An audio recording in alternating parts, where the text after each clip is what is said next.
Hi ಎಲ್ರಿಗೂ ನಮಸ್ಕಾರ. ಎಲ್ಲರೂ ಹೇಗಿದ್ದೀರಾ? ಚೆನ್ನಾಗಿದ್ದೀರಾ ಅಂತ ಭಾವಿಸ್ತಾ welcome back to my YouTube channel. ಇವತ್ತು ನಾವು ಮತ್ತು ನನ್ನ ತಂಗಿ ಮತ್ತು ಅವ್ರ ಯಜಮಾನ್ರು ಒಂದು ಹಾಸ್ಪಿಟ್ಲಿಗೆ ಬಂದಿದ್ದೀವಿ. ಯಾಕೆಂದರೆ ಇವತ್ತು ಅಪಾಯಿಂಟ್ಮೆಂಟ್ ಇತ್ತು ಅವರಿಗೆ ಹಾಸ್ಪಿಟ್ಲಲ್ಲಿ, ಬೃಂದಾವನ ಹಾಸ್ಪಿಟ್ಲಲ್ಲಿ. ಅವರಿಗೆ ಆಪ್ರೇಷನ್ ಆಗಿದೆ, ಬೆನ್ನು ಆಪ್ರೇಷನ್ ಆಗಿದೆ. ಹಾಗೆ 2 ತಿಂಗಳಾಗಿದೆ. ಅವರು ಟೆಸ್ಟಿಗೆ ಮಂತ್ಲಿ ಟೆಸ್ಟಿಗೆ ಅಂತ ಬಂದಿದ್ದರು. ಅವ್ರ ಜೊತೆ ನಾನು ಬಂದಿದ್ದೆ. ಸ್ವಲ್ಪ ಮೈಸೂರಲ್ಲಿ ಶಾಪಿಂಗು ಇತ್ತು, ಅದಕ್ಕೋಸ್ಕರ ತಂಗಿ ಕರೆದ್ಲು, ಜೊತೆಲೆ ಹೋಗಿದ್ದು ಬಂದುಬಿಡೋಣ, ಒಬ್ಬರೇ ಹೋಗಿ ಬೇಜಾರಾಗುತ್ತೆ ಅಂತ ಅಂದು. ಅದಕ್ಕೋಸ್ಕರ ನಾನು ಅವ್ರ ಜೊತೆ ಬಂದೆ. ತಂಗಿ ಮತ್ತು ಅವ್ರ ಯಜಮಾನ್ರು ಇಬ್ಬರು ಒಳಗಡೆ ಹೋಗಿದ್ದಾರೆ ಟೆಸ್ಟಿಗೆ ಅಂತ. ನಾನು ಇಲ್ಲಿ ಈಚೆ ಕೂತ್ಕೊಂಡು ವೆಯ್ಟ್ ಮಾಡ್ತಾಯಿದ್ದೀನಿ. ಲೇಟ್ ಆಗುತ್ತೇನೋ ಅಂತ ನಾನು ಅಂದ್ಕೊಂಡೆ.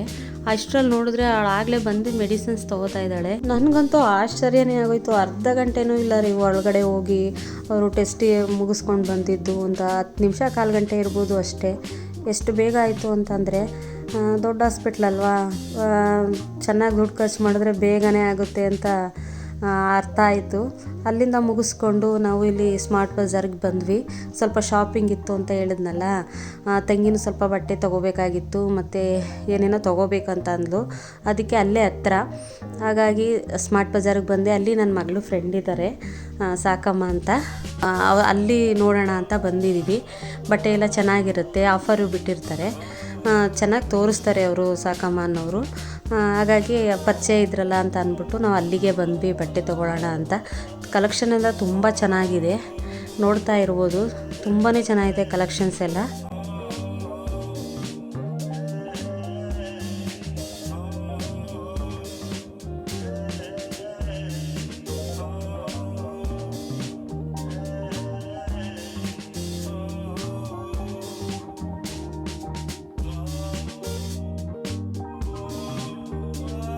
ಇವರೇ ನನ್ನ ಮಗಳು ಫ್ರೆಂಡು ಸಾಕಮ್ಮ ಅಂತ.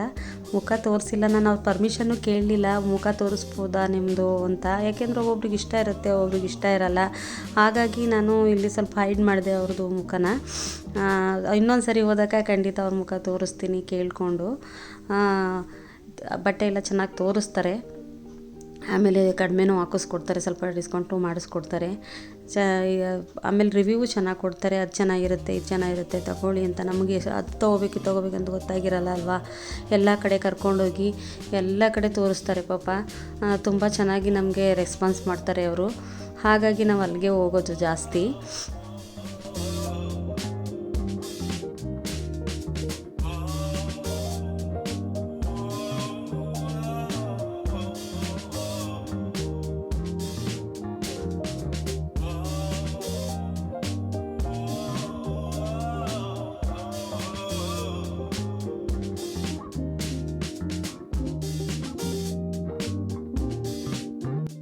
ನೋಡ್ತಾ ಇದ್ದಾಳೆ ತಂಗಿನೂ ಎಲ್ಲ ಕಡೆ.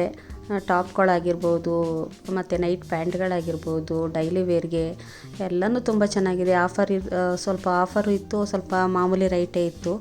ಎಲ್ಲ ಚೆನ್ನಾಗಿವೆ ಕಣ್ರಿ ಮಾತ್ರ ನೋಡೋಕ್ಕೆ. ಸ್ಮಾರ್ಟ್ ಬಜಾರಲ್ಲಂತೂ ಚೆನ್ನಾಗಿದ್ದಾವೆ ನಾವು ತೊಗೊಳಕ್ಕೆ. ಆಮೇಲೆ ಲೆಗ್ಗಿನ್ಸು ಅಷ್ಟೇ ಆಫರ್ ಬಿಟ್ಟಿದ್ರು, 700ಗೆ 3 ಪೀಸಸ್ಸು. ಕ್ವಾಲಿಟಿನೂ ಅಷ್ಟೇ ಚೆನ್ನಾಗಿತ್ತು. ಮತ್ತು ಈಗ ಶರ್ಟ್ ತೋರಿಸ್ತಾ ಇದ್ದಾರೆ ನೋಡಿ, ಅದು ಬರೀ 250 ಅಂತೆ. ಕ್ವಾಲಿಟಿ ವೈಸ್ ಎಲ್ಲ ತುಂಬ ಚೆನ್ನಾಗಿತ್ತು, ಕ್ಲಾತ್ ಎಲ್ಲ ಚೆನ್ನಾಗಿತ್ತು. ಆಫರ್ ಬಿಟ್ಟಿದ್ರು ಅದನ್ನು ತೊಗೊಂಡ್ಲು ನನ್ನ ತಂಗಿ ಅವ್ರ ಯಜಮಾನ್ರಿಗೆ.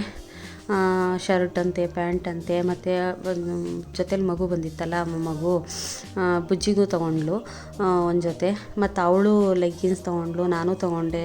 ಮತ್ತು ನನ್ನ ಫ್ರೆಂಡ್ಗೂ ಕಾಲ್ ಮಾಡಿ ಕೇಳಿದೆ, ಅವಳು ಆಫರ್ ಇದೆ ಹಿಂಗೆ ಅಂತ ಹೇಳಿದ್ದಕ್ಕೆ ಅವಳು ತೊಗೊಬನ್ನಿ ಅಂತ ಅಂದು ಅವಳಿಗೂ ತೊಗೊಂಡು ಅಲ್ಲಿಂದ ಕಿಚನ್ ಐಟಮ್ಸ್ ಕಡೆ ಬಂದ್ವಿ. 4 ಬರ್ನರ್ದು ಗ್ಯಾಸ್ ಸ್ಟವ್ ತೊಗೋಬೇಕು ಅಂತ ನನ್ನ ತಂಗಿ ತುಂಬ ದಿನದಿಂದ ಹೇಳ್ತಾ ಇದ್ಲು. ಅದಕ್ಕೋಸ್ಕರ ಇವಾಗ ತೊಗೊಬಿಡೋಣ ಬಾ, ಆಫರ್ ಇದೆ ಅಂತ ನೋಡೋಣ ಅಂತ ಬಂದ್ವಿ. ಆದರೆ ನಮಗೆ ಸ್ಟೀಲದ್ದು ಬೇಕಾಗಿತ್ತು, 4 ಬರ್ನರ್ಸ್ದು. ನಮ್ಮನೆ ಇರೋದು ಸ್ಟೀಲ್ದು, ಅದೇ ಥರ ಬೇಕಂತ ಹೇಳಿದ್ಲು.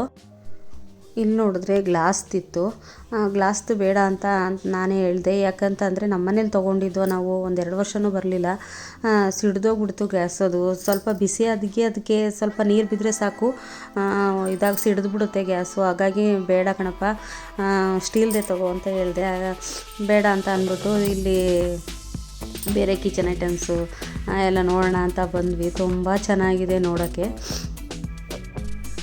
ಅಷ್ಟರಲ್ಲಿ ಮಧ್ಯಾಹ್ನವೂ ಆಯಿತು, ಊಟದ ಟೈಮ್ ಆಯ್ತಲ್ಲ. ಊಟಕ್ಕೆ ಹೋಗೋಣ ಬನ್ನಿ ಅಂತ ನನ್ನ ತಂಗಿ ಯಜಮಾನ್ರು ಕರೆದ್ರು. ಸರಿ ಊಟಕ್ಕೆ ಬಂದ್ವಿ ನಾವು. ತುಂಬ ಚೆನ್ನಾಗಿದೆ ಹೋಟೆಲ್ ಕೂಡ.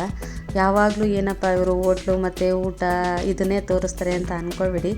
ಒಂದು ಕಡೆ ಹೋದ್ಮೇಲೆ ಊಟ ಟೈಮ್ಗೆ ಊಟ ಮಾಡಬೇಕು, ತಿಂಡಿ ತಿಂಡಿ ಮಾಡಬೇಕು ಅಲ್ವಾ, ಬಿಡೋಕ್ಕಾಗಲ್ಲ ಅಲ್ವಾ.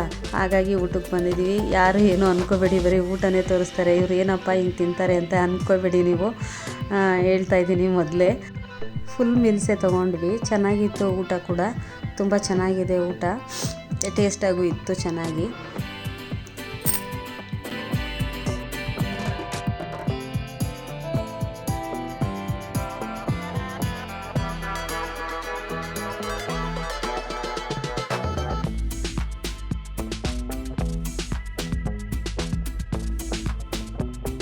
ಅಲ್ಲಿ ಬಾಳೆಕಾಯಿ ಬಜ್ಜಿ ತುಂಬ ಅಟ್ರಾಕ್ಷನಾಗಿ ಕಾಣಿಸ್ತಾಯಿತ್ತು, ತುಂಬ ಚೆನ್ನಾಗಿ ಕಾಣಿಸ್ತಾಯಿತ್ತು. ನಮ್ಮ ಅಕ್ಕ ತಂಗಿರಿಗೆ ಬಜ್ಜಿ ಇವೆಲ್ಲ ತುಂಬ ಇಷ್ಟ ಆಗುತ್ತೆ.